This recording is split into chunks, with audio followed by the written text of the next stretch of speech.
இந்த ஜல்லி வேர் வந்து நல்லா ஒயிட் கலர்ல அப்படியே சிம்னு வளர்ச்சி அப்படி இருந்தாதான் எடுக்க முடியும். நல்லா இருக்கு. சூப்பரா சொன்னீங்க. இப்போ இது மாதிரி நாலேஜுங்கம்மா இதுக்கு முன்னாடி யாராவது கொடுத்துருக்காங்களா? இதுக்கு முன்னாடி இந்த மாதிரி கொடுக்கல, யாரும் வரல. உரம் கொடுங்க வருவாங்க, அக்ரிங்க வருவாங்க, இதுக்கு செய்யுங்க அது செய்யுன்னு உரம் எழுதி கொடுப்பாங்க, மருந்து கூட எழுதி கொடுப்பாங்க. இந்த மாதிரி இன்னும் யாரும் இந்த மாதிரி வெட்டி பார்த்து பறிச்சு எடுத்து கையில இந்த மாதிரி யாரும். அதாவது ஒரு பரிசோதனைங்கிறது பண்ண வேண்டிய இடம்னு பாத்தீங்கன்னா விவசாயி தோட்டத்துல விவசாயி கண்ணு முன்னாடி அதான் நம்ம பண்ணிருக்கிறோம். கண்ணை மூடிட்டு நம்ம எந்த வேலையும் பண்ணல இல்லைங்களா? எனவே அனைத்து விவசாயிகள் வந்து அம்மா சொன்னபடிக்கு உரம் எடுக்கக்கூடிய அந்த ஜல்லி வேர் பகுதிங்கிறது காஞ்சு போயிருக்குது. முழுமையா உணவு தண்ணி இந்த வேர் பகுதினால எடுக்க முடியாது. அப்ப இங்க சரி பண்ண வேண்டியது எது? வேர், ஜல்லி வேர். வேர் தான் மெயினா. வேர் வளர்ச்சி.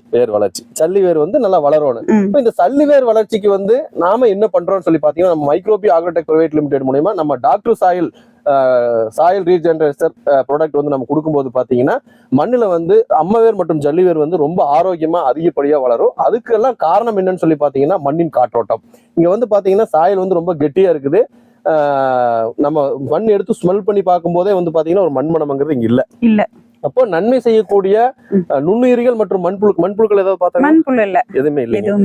மண்புழுக்கள் மற்றும் நன்மை செய்யக்கூடிய மண்புழுக்கள் மற்றும் நுண்ணுயிர்கள் வந்து மண்ணில் போதும் அளவுக்கு இல்லாதப்போ அதனுடைய செயல்பாடுகள் குறையும் போது மண்ணில் வந்து காற்றோட்டம்ங்கிறது தடப்பட்டு இந்த மாதிரி வேர்க்கர்கள் வேர் அழுகலங்கிறது ஏற்படும். இன்னொன்னு சாயல் ஈஸியுமே வந்து அதிகமா இருக்கும்போது பாத்தீங்கன்னா